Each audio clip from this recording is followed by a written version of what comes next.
Welcome to another episode of Listen Loudly. My name is Jocelyn Thompson-Rule, and on today's episode, I have my wonderful friend, Clara Amfo. She is a broadcaster extraordinaire in both TV and radio, and just fills our screens with so much joy and happiness. She is the epitome to me of somebody whose graft has really led her to this, I want to say, deep tapestry of a career. She is phenomenal. To me, in so many respects, she's unmatched in what she does. So I cannot wait for you to listen to the episode. And that's it.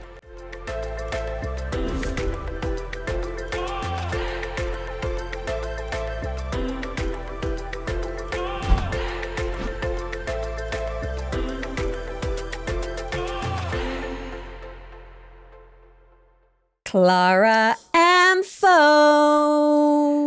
Jocelyn Thompson-Rule. How are you, my beautiful? Good. All the better for seeing your gorgeous face. Feelings mutual, babe. The feeling is always mutual. You know this.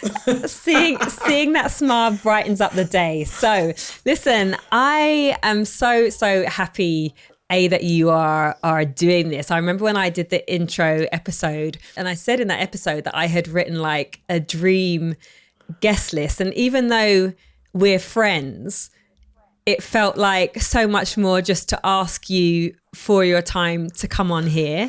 And so first of all, thank you for that. And second of all, you're just so inspirational in so many ways. And I know that the public know how wonderful you are, but I feel like I've been blessed to know truly how wonderful you are. So just thank you, first of all, for being here. For real. Oh, mate, it's too early for me to stop crying. So you are a broadcaster extraordinaire, brilliant people in radio I've ever met in my life. Please. You're like well, obviously, if you're listening to this podcast, you know that Joss is incredible, but I too have had the privilege of getting to know you, and you're an outstanding human being. You're great, mate. You're great. So when you asked, of course I said yes. Of course. Well, thank you so much. And so you are a broadcaster extraordinaire, both in TV and on radio. So if you haven't been blessed with the beauty that is Clara, you will have had her in your ears, and that voice.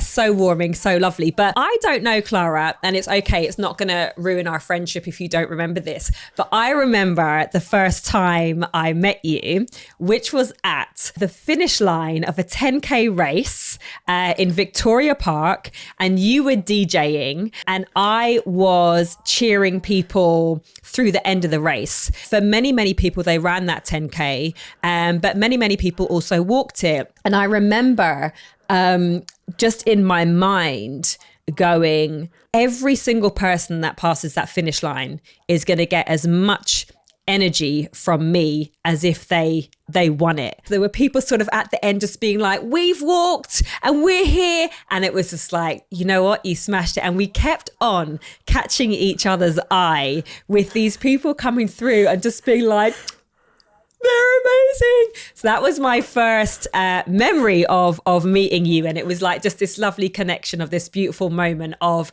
people coming through and achieving something that they didn't feel like they could have done before. So that was our first time meeting. But let's go to the very start for you. You started at, little did we know that movement was going to be part of our relationship at a later date as well. So that's how we first met and so on. Anyways, so you started out at Kiss FM, am I right? I did indeed. And also, speaking about that race that you were talking about, I think I still got my commemorative tote bag from that. Because you know at 10K they love to give out a tote bag as well as a medal, and I still got the tote bag. So I'm always like, oh yeah, that race. I started out at Kiss commercial radios where I sort of cut my teeth. Like, I'd done a bit of local radio before, but that was more in a sort of work experience capacity and helping out sort of thing. But I was never like allowed on air. But yeah, Kiss FM was the first place where I got to have a proper radio show. But I was working in the office before I was given a show. I was basically everyone's assistant, whether it was like the marketing team, the music team, senior management, the sales team. I was just sort of like, Clara, can you do this? Yep, cool, wicked. And yeah, I started out as an assistant. I actually was only supposed to stay for 3 months, and I ended up staying there for 5 years. Wow! Because I just got on with everyone, and I sort of essentially created a job for myself, because I was only supposed to be helping out with the marketing team on a short-term basis. And their main thing was sort of, brand awareness, whether that was doing club night takeovers, like co-managing the street team, giving out merchandise at events and places. That was me. But then I just sort of, fell in love with the place and the people there, and stayed for ages. And then by the time I'd left, I had a show. Yeah, incredible. And I think I love that so much, because there's just something about having just a history of starting from absolute scratch. And I know that, one of the things that we have always discussed in our, in our conversations together is this idea, I suppose, of depth of work or depth of experience. And that is something that you and I both value very, very deeply in our own work, and I think in life in general. And I think that people probably see you now and they're like, oh, wow, like Clara just does everything, and she does it so well. And she just like, I could sit and watch you when you do Glastonbury. I'm just like, my girl probably hasn't slept for like 3 days. I mean, and you're just... But you don't notice, because you're just having a good time. It's intense, but it's, yeah. I just think that lots of people don't realise the graft that you put in the beginning, that is now no surprise of, where you are at right now. And I just feel like it's something that people don't know. So Clara is an absolute boss, just to say. So where are you now in work, in your career? You're everywhere in the most fabulous way. I never, and I think I said this to you, I was just like, I might have been talking about an Instagram post of yours or something. And I was just like, I can't get enough. Like, and then it keeps coming, and it's better. And it's never like, oh God, here we go. It's Clara. It's just like, yes, I love this. So where are you at now? No, pleasure, babes. You catch me at a very interesting time. So, at the time of us recording this, I'm preparing to depart my daily radio show at Radio 1. So I've been at Radio 1, oh gosh, I think for eight or 9 years. And I've been doing Future Sounds, my current show, for coming up to 3 years. I took over from the incredible Annie McManus, colloquially known as Annie Mac, DJ and author. I'm entering a new chapter, and I'm really excited. Okay. Like, yeah, it was made public at the end of 2023 that I'm leaving this year. So I'll be leaving Radio 1 in a couple of months, and it's scary, but it's so exciting. And I think the conversation we're having with a lot of people is that, it's really a privilege to be able to walk away from somewhere when you essentially don't really have to. Because I think the big lesson I took away from last year is, just because you can do something doesn't mean you always should. And I think I'm just always about just enjoying a moment whilst you're in it, but also thinking about, okay, what's the next adventure like? What are we saying? What are we doing? And I think that's where I'm at the moment. I'm open and I'm curious, and I'm ready to get my teeth sunk into new things. And I'm just really excited about life, to be honest. That's how I'm feeling, man. That's amazing. That is so cool. And I love that you say curious, because I think that curiosity, it's such a no pressure word. It's such a, let me just see what happens here. Let me just see what happens next. And there's an openness to it. Not that you can't make mistakes. There's just something about it that I'm just like, yeah, just get curious. Just see what happens. Just see where you go. So I'm very excited for your next chapter too. I think, well, not even I think, I know that whatever you bring, and this is another thing, and this is just going to basically be me fawning over Clara for the whole show, but it's just whatever you do, you just do it so brilliantly. And whether that goes back to, you know, the years you're at Kiss, assisting people and just soaking up all of that knowledge and all of those, just all of it together. I remember last year at Peloton, we were at a trainer convention, like an instructor summit, and Redman was there, and he was talking about as in the rapper, as in Wu-Tang's Redman. Me and Redman and me. Yeah.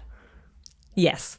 So obviously I would never associate Redman with a fitness brand, but sure. Yeah.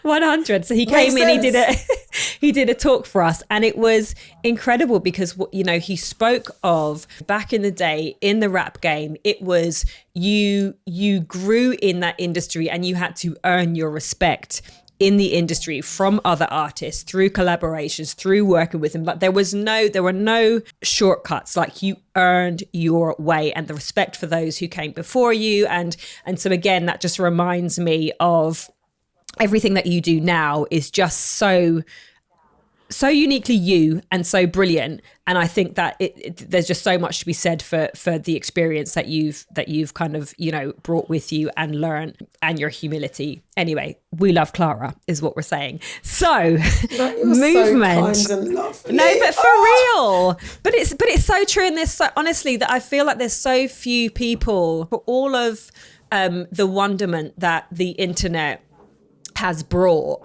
Sometimes there are shortcuts. Often there can be shortcuts. I know it. and people often don't know the difference. But I think in your own heart, in your own work, you know what you've built. So yeah. Anyway, I continue to fawn. Thank you, friend. Fawn. I'm only going to do it back to you. let's talk about... let's talk about movement, because also I've had the incredible privilege to train you as well. I feel, as you know, when you're training people, you get this sort of insight into them. That is, you see people, I suppose, in their more vulnerable moments. You're seeing people regularly, so you get more insight into an individual. So again, privilege for me to be able to have done that with you for the time that we trained. But what was your relationship with movement growing up? And then we'll dip into what it is now. I think growing up, I was always a pretty active kid, mainly because a lot of things really. I come from a big family. I've got 4 brothers and one sister. I was mainly brought up with my brothers because my sister is my father's daughter from a previous relationship. So she grew up in Ghana for the most part with her mother, and then came to live with us. But you know, I grew up in a very like boisterous house. So it was sort of like, you know, wrestling, whether it's for the remote control or each other, or like running around. And, you know, I spent my childhood like in parks and just being, I had a lot of energy, you know, like I loved sports day at school. It was truly one of my most favourite days. And like, you know, my brag to this day is that when I was in high school, I won the 100 metres every year at sports day. Yes. Including our famous relay race, where I'll never forget, and God bless her, I mention her fairly often. Shout out to Mary Dolan, this girl I used to go to high school with. She had really long legs, and we were both the final leg on our high school relay race, and I caught up to her and I beat her, and we won the relay race. But I really enjoyed watching her. No, but I remember thinking like, yes. But I really enjoyed watching like athletics on TV as a kid. I loved dancing as a kid, and also Strictly Purist don't come for me because I went to dance class on the weekend, but I wasn't one of those people that secretly did lessons for like 2 years before Strictly. I'd like dance for like, I'd say a year or two, and I was like maybe 3 stages like 10 to 12. And I loved movement. I think it was dancing and sort of like running around, but just general games, whether it was like British Bulldog or like rounders or just or old school. netball. I loved netball. Yeah, man, I loved netball in high school. I was a good, I think I played goal defence because I was always quite good at jumping. But yeah, I liked to move it as the classic tune goes. Yeah. Amazing. So that was just a natural part of your childhood, which I absolutely love. And I remember now that you also talk about your family, there was something that I read. Again, it was probably just on a post of yours, but just how much your parents really instilled a self-confidence in you or a confidence in you when you were younger, which is A, is so important in general, B, is so important for girls because we can just submit to the pressures that society puts on us. But will you talk to that just a little bit? Because I just think I have 2 boys, and I'm always obsessed with. Also, Bjorn wants to marry Clara, just to say. So much. So yeah, I have the 2 boys, and I didn't know what I was going to have. I didn't find out before I had them, and but I definitely thought that there would be an additional pressure if I was raising girls. And so, what was it that you basically said that they just raised you to be really confident in who you were, and what was that like? I think what was quite interesting and curious, you might say, about my upbringing is that my parents are Ghanaian, and in Ghana, I think the gendered roles definitely are a thing. There is definitely a big element of sort of like traditionalism with how boys and girls are raised. And there was a small element of that with how my parents raised us, but I was never told, oh, you can't do that because you're a girl, or even if anything like that was suggested, I'd be like, well, no. And then it was like, oh, okay. Sort of thing. But there was I've never, because I've got a lot of friends of a similar background, like West African girls in particular, and their mums and dads always on them like, when are you going to get married, when are you going to do this, when are you going to do that? And honestly, my mum and dad were never like that, were never ever ever like that. And obviously my mum's got quite the persona that I let people see on social media occasionally. But I will say, I'll give it to her, because my mum's, she's a very traditional woman, but she's never been, I can honestly say she's never been on to me, but like, shouldn't you like be trying to have a baby, or, oh, I really thought you'd be married. Like it's not that. And my dad's obsession was more sort of like academia, making sure that we weren't like waste children, rather than sort of like, you can't do that because you're a girl. It was like, okay, you're serious about this media thing, you better make sure that you're the best. Right. You better make sure that you do your very best. Like, don't be a half-heart, like do it properly. Yeah. And I think, and I'm really grateful and I'm really lucky that was my experience growing up, because I've got a lot of friends, old and new, and I just hear about it, like just culturally, and the sort of like, especially like sort of the West African diaspora, like especially with like second gen kids who had a completely different girlhood and teenagehood and adulthood from our parents, where I've got friends who like told their parents, oh yeah, I'm studying like physics or chemistry at uni, and like secretly they were doing like media degrees or like being artists secretly on the side, and I never had to do that, and I'm genuinely really grateful that I didn't have to sort of hide my aspirations from my parents. So basically there was no separation between, despite those the familiarity of the gendered roles, you weren't positioned in such a way that you were held back in any way. And that's incredible. My dad told me that no one would want to marry me if I couldn't cook. Ridiculous. No man want to marry you if you can't cook. Okay. Yeah, well, I definitely heard comments like that, but it wasn't necessarily contextualized around men, but it was definitely sort of like, you really should, Yes. It'd be nice if you could maybe cook some meals, or like traditional meals. I'd be like, yeah. and don't get me wrong, like I definitely had an interest, but I was sort of like, but I'd rather be, I don't know, like listening to radio or like watching something and just and doing my thing, because I think we always know who we are from a very early age. I really believed that. And I think as a little girl, I was just very aware that I was always going to do my own thing. Even though at the same time, I myself subscribe to certain like gendered behaviours, because it's what you do. Like, you know, as a little girl, sort of like, yeah, I'm playing with dolls, which I enjoyed. And I thought, oh yeah. Like, you know, when you're like 10 and you think, when I'm like 21, because you think 21 is like so grown up, I'm going to live in a house with my husband and we're going to have 2 children and a dog. And I was like, and I remember thinking like, but I'm also going to do this and this and this. And, you know, you mature and you're like, oh, okay.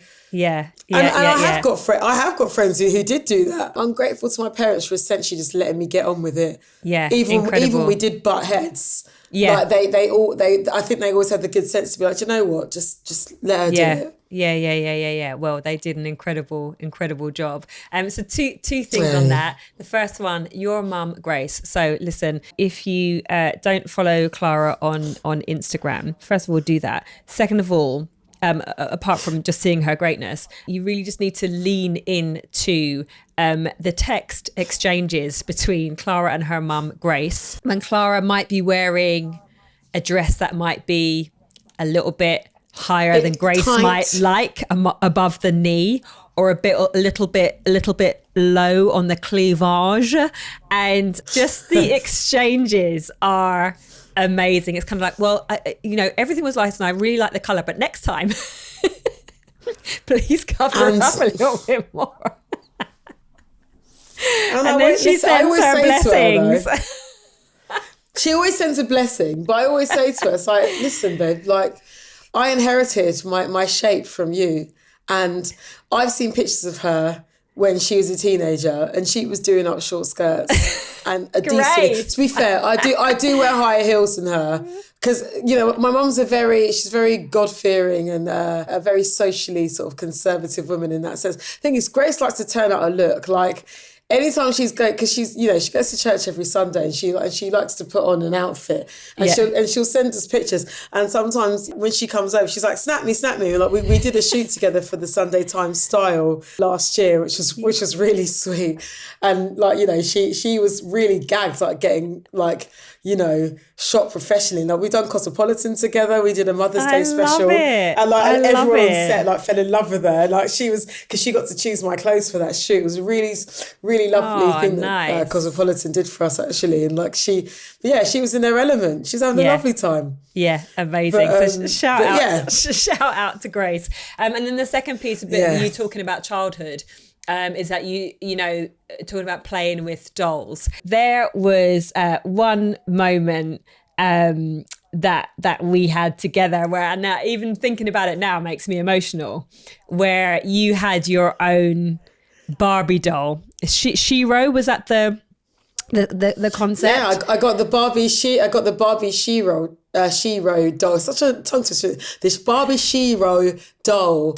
Which they give to women who they feel have done great things, and it was such an honour, because, you know, they've done dolls like Maya Angelou and like Nicola Adams, the Olympic boxer, like my incredible friend, I'm sure you know, Adjoa Aboah, the modelling activist, like she's got one, and they give them out to some really incredible women, and I was blessed enough to be given one. I call her Clarby, and she sits in my office and she lives her best life. But yeah, they made her in my image, like everything down from like, well, when I grew my undercut out, but my undercut, the gold hoops, the trainers, everything. Like they smashed it with the detail. So good. And I remember it was emotional for me because growing up, there was Barbie and there was Cindy, and they were both tall, blonde with women. Blue eyes. And there was never a doll that looked like me, and I just, for whatever reason, when you told me about it, and was it, if I saw the picture or whether you told me, I think it was maybe when I saw the picture or whatever, and I think I just burst into tears because I was just like, wow, that would have been so cool to have back in the day. So I just remember that. I remember that moment. I did have little dolls that I did play with, but I did have like little black and brown dolls, like kind of little knitted ones and cloth ones. The Barbies and the Cindys were the women of the moment. Although there was Skipper, I do remember, Cindy's mate. That's yeah. Or was that Barbie's mate? mate? One of the two. I think she might be one of Barbie. Yeah.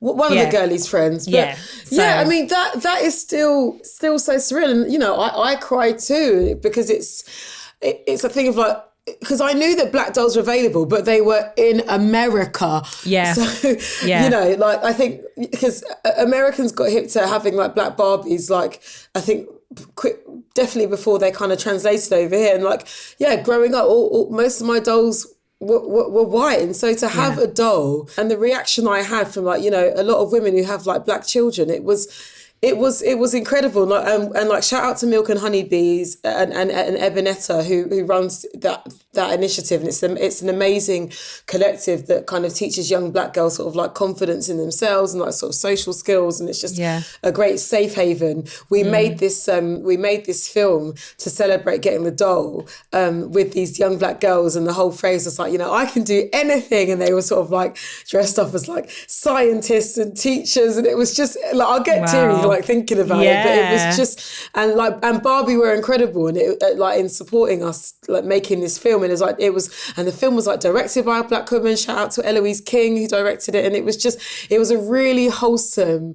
and just lovely day, and it was like the epitome of like your classic sort of like, you hear the phrase black girl magic, but it felt it. It was really special. And every time I look at that doll, if I ever have a moment when I'm sort of like doubting myself or not feeling good in myself, I'm like, bitch, you got a doll. Yeah. Like, come on, see yourself. Come on. That doesn't happen to everybody. And I say that with all the humility in my heart. Like it's a really humbling thing to have. Like I don't take it lightly. So when the Barbie movie came out, I was like, oh my God, wow. And then I got to host the premiere, which was really cool. So it's a lovely full circle moment. Yeah. And I remember the fits for that. I'm obsessed with all of your fits at this stage, but that was particularly fabulous. Okay, so let's bring it back to movement. So movement now, I know what's movement now for you? What does it mean? Movement now for me is something that I feel I have to do / want to do, just to stay feeling in control and to stay feeling centered, because I've definitely the last kind of 3 or 4 years I've had my sort of love affairs with different types of movement, and I've also been quite sedentary as well at the same time. Because I'll tell you what's really interesting, when I did Strictly Come Dancing, right, and I hadn't been that active like at that level, like that intensely for a while, really sort of getting back into your body like via dance. And, you know, I was dancing like minimum 7 hours, maximum like 11 hours like a day when we were training for that. Like it was intense. Grueling. And I was like, wow, the body is so capable of so many things, but also your body is so fragile, because baby, when I tell you I was sore, I was constantly just in some sort of like ache doing that show. I really hurt my finger really badly, like when we did our Charleston, because I remember when we did our Charleston, it got 40, I remember. Tee-hee. But I'd whacked my finger, I think, during the final performance, and I'd like bruised a bone or whatever, and it was so sore. And I remember thinking like, wow, the human body is so capable and so strong, but it's also like so fragile. But doing that show really gave me a different idea of how movement can make you feel in the best possible way. Because before that, I was running really intensely. Like I think I've done maybe 5 or 6 half marathons. Like I've done the Paris half marathon 3 times, done Hackney half twice, done a bunch of 10Ks like here and there. And, you know, at that time, movement was a very social thing for me, because I remember I joined like running groups because loads of my friends were in them, and I was feeling left out. I was like, oh, I want to come to the running club and then do the parties afterwards and go to European seas and run around. I want to do that. That's a vibe. Exactly. It was a vibe. It was a social thing. But then also there was emotional ties to it because, you know, the Paris half marathon, the first time I was supposed to actually do it was the day that I found out my dad had passed away. And I was in Paris for the weekend with my girls, and then my sister called me. She was like, "Oh yeah, Dad's died," and my dad was in Ghana at the time, and I couldn't finish the race. And so my friends were amazing, and they ran it for me. Wow. But then I was determined. And I thought, okay, next year I'm going to run it, and I'm going to run it in my dad's honour. So then movement took on a new meaning then, because it was a sort of, there was almost like an emotional pressure / duty I'd put on myself that was, went hand in hand with my healing process, like dealing with my father's death. And now at this point, I think it's something that I want to / have to do because, like my lifestyle has changed. I've been doing a show that starts in the evenings now. And so I'm eating at different times, and that's affecting my mood and how weight sits on me differently. And so I've had to really reconcile, okay, where can you get your exercise in that's going to not interrupt your day, that's going to still allow you to do the things that you want to do, but then keep you energized to kind of work on into the evening. So it's a mixture of like, I want to do it and I have to do it at this point. And I suppose one of the things that I try and do when I'm coaching is to get people reconnected with their bodies, because often we can have like a bit of a disassociation between our bodies. But I do feel that when the two connect, like when the mind and the body connect, that it's a really beautiful thing.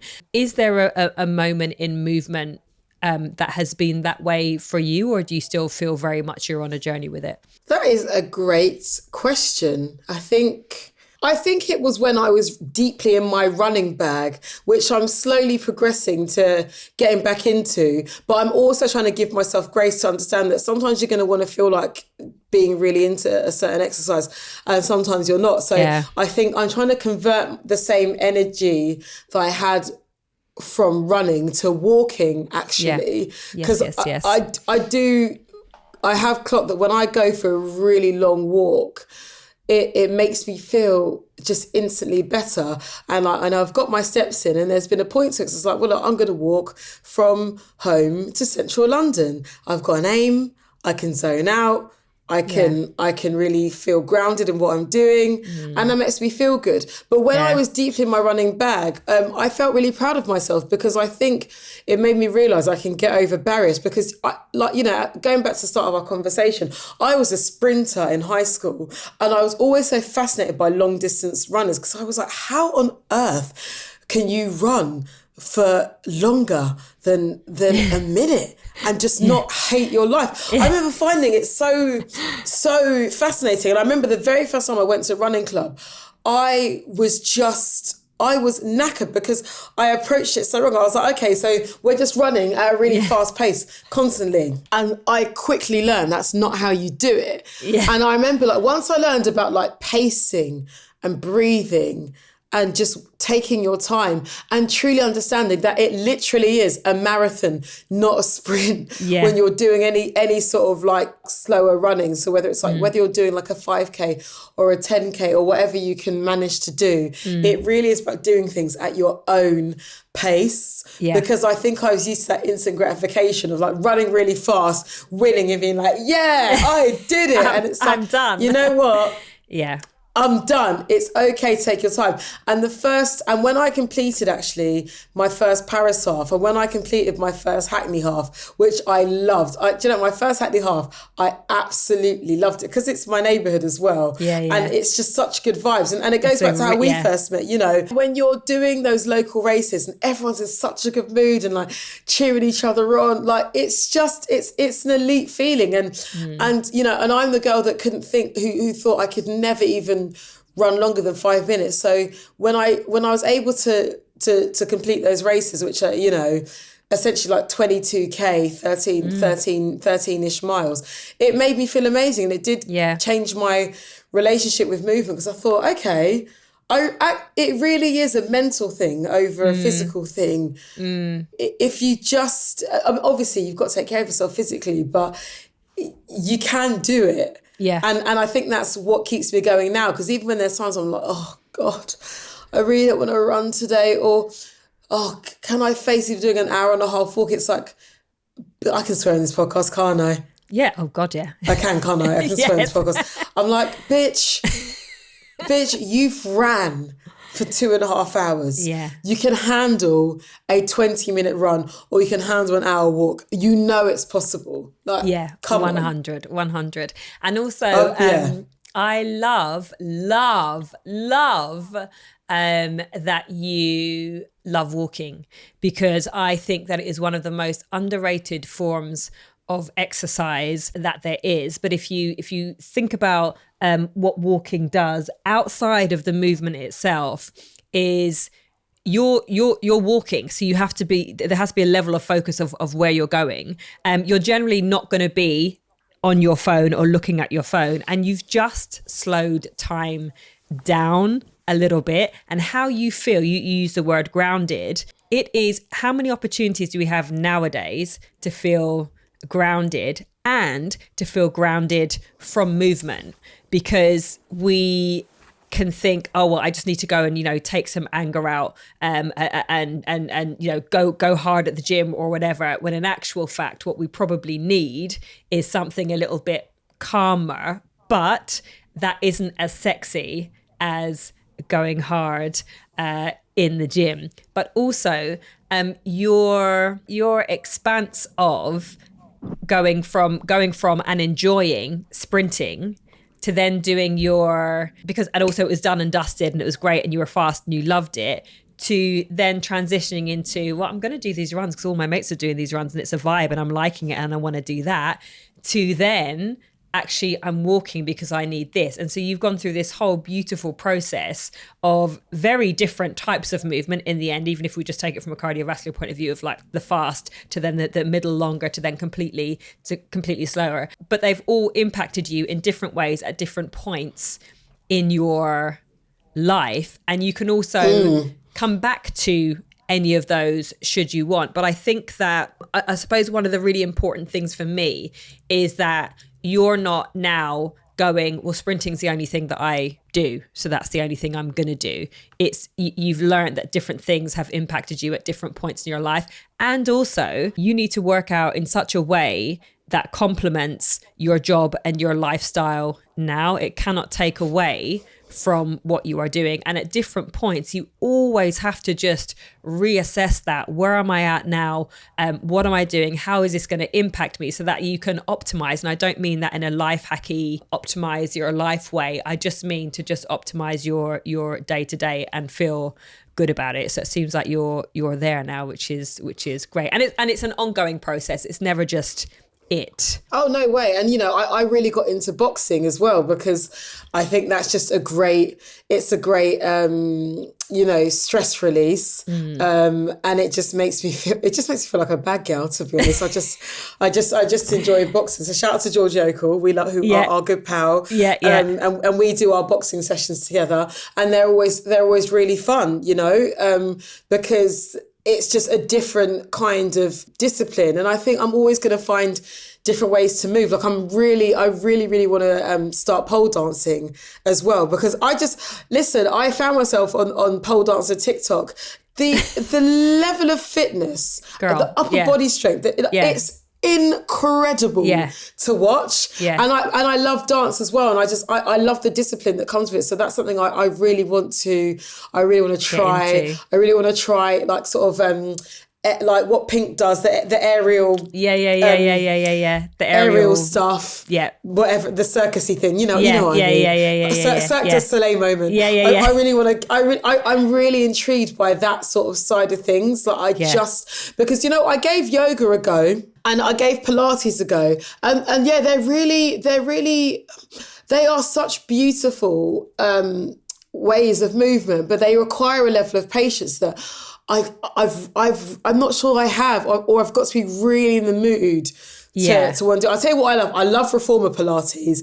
Love reformer Pilates, because I love the idea of sort of like being at one with the machine. I quite like that. It feels you feel like almost like quite bionic when you're on a reformer. And like yoga, I think I'm still yet to find the yoga practice that suits me best. I don't think my yoga journey is over, but I'm ready to discover one that suits me best. I think. And there are so many different types, right? That I'm sure there is one somewhere that you will find. The title of this podcast, as you know, is Listen Loudly. So is there a moment in your life where you feel like you listened loudly to yourself in order to be heard by others, that has kind of, that still continues to impact you today?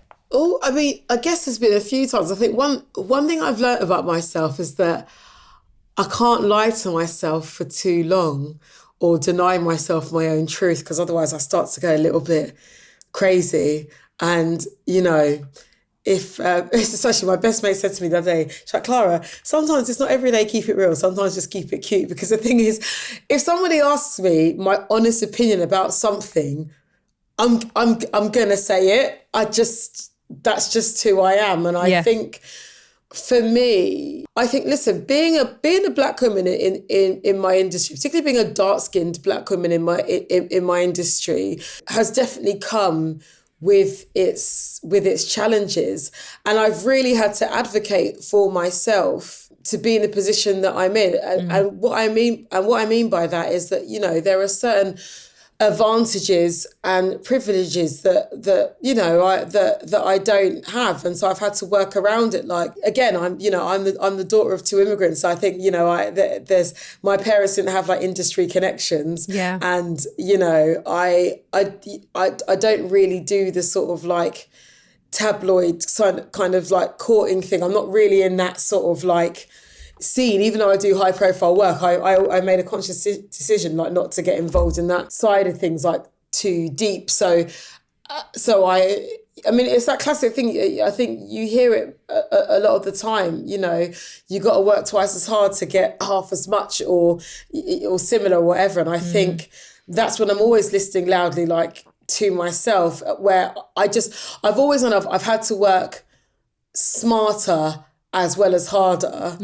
To get what I want. I think I've always been very aware of that. So that goes back to that thing of like not lying to myself. I've never thought, I'm going to be able to like skip into somewhere and be like, give me this because I'm good at what I do. Like, it's never been that easy for me. It's always been that thing of like, it's been a thing of people either get it and it's like, okay, cool. But then somebody above them be like, oh, but are they sure? Because it's like, and I'm always like, just let me do the job and you'll see. And it's like, oh my God, Clara. And it's just like, I tried to tell you at the start. But then also that's been one of my favourite things in my career, where there's been lots of things people have assumed that I haven't maybe been able to do. Or they're like, oh, I had no idea you were into so-and-so. Or I didn't know you knew about this thing. Or like, oh my God, that. And I'm like, well, yeah, but because I appear in a package that you would not maybe associate with liking certain genres of music or certain films or certain aspects of popular culture or certain things around politics. I think people, look, we all judge people. Of course, it's the human condition. It's how we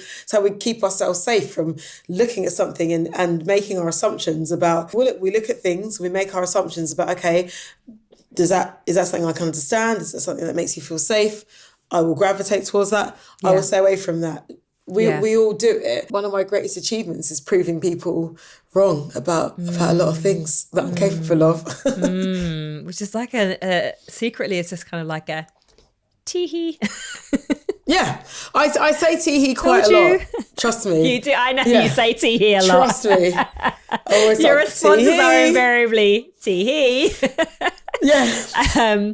But that is great because again it goes back to that depth piece of the scale of work that you've done, the volume of experience that you have, and I think there are very few people who can then turn that to anything, and that is something that you do. And I love a term called quietly fucking shit up, and I think that is you just come along, you do your thing, people are like jaw to the floor, and then you're like tee-hee.